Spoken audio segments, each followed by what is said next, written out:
Hello বন্ধুরা, আসসালামু আলাইকুম। আমি এমডি সলেহিন। তোমরা দেখছো এনএস মন্ডল অনলাইন সার্ভিসেস।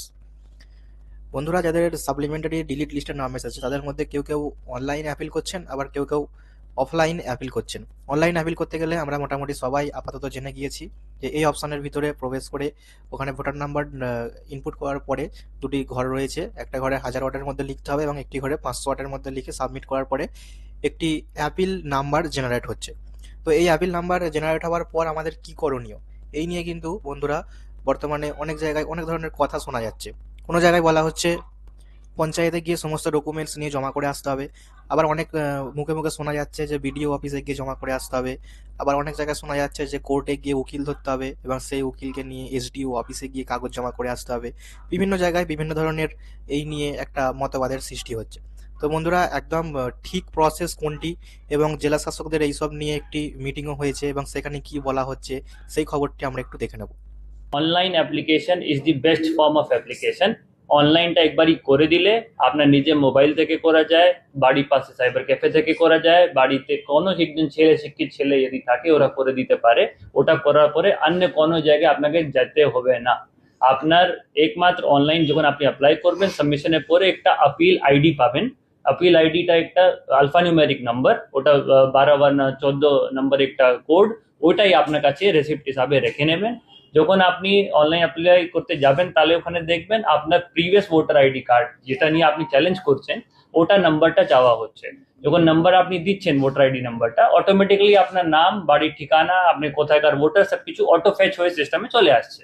তারপরে দুটো ধাপে আপনাকে হাজারের ওয়ার্ড একটা লেখার একটা জায়গায় সুযোগ দেওয়া হচ্ছে, যেখানে আপনি brief status of the case, মানে কেন এখানে আপনাকে এই ঘটনাটা ক্রম কি হলো, কি আপনি আগে একটা শুনানি নোটিশ পেয়েছিলেন, গিয়েছিলেন, তারপরে কি হলো, ওইটা একটা বিবরণ করার জায়গায়। তার সঙ্গে ট্রিবিউনালের কাছ থেকে কি রিলিফ চাইছেন, রিলিফ শর্টের বলে ওখানে আপনাকে দেওয়ার একটা সুযোগ দেওয়া হচ্ছে।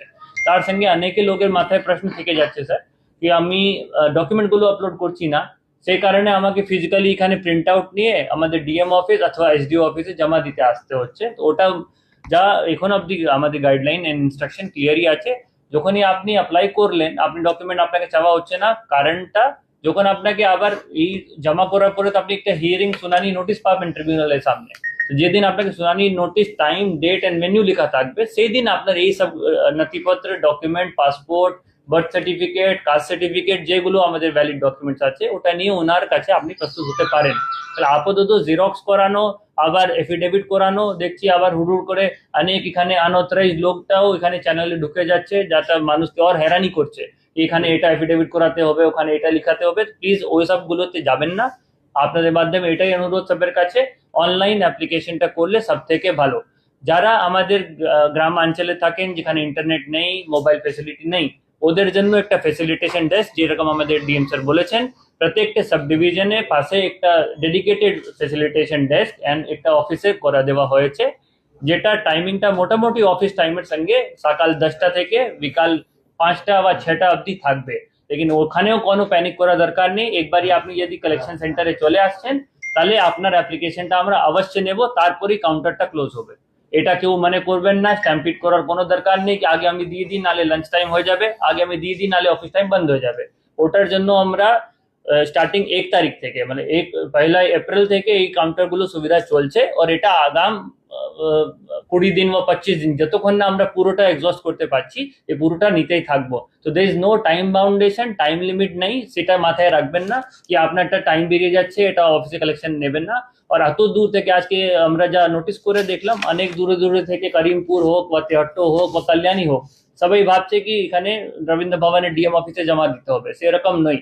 আপনার বাড়ির কাছে যেটা সাব ডিভিশন অফিস, ওখানেই আমরা এসি ওয়াইজ ভাগ করে অলরেডি হেল্প ডেস্কটা করা দেওয়া হয়েছে। আপনাদের মাধ্যমে ওটাই অনুরোধ কি আপনার ওই সাব ডিভিশনাল হেডকোয়ার্টারে আপনি জমা দিতে পারেন।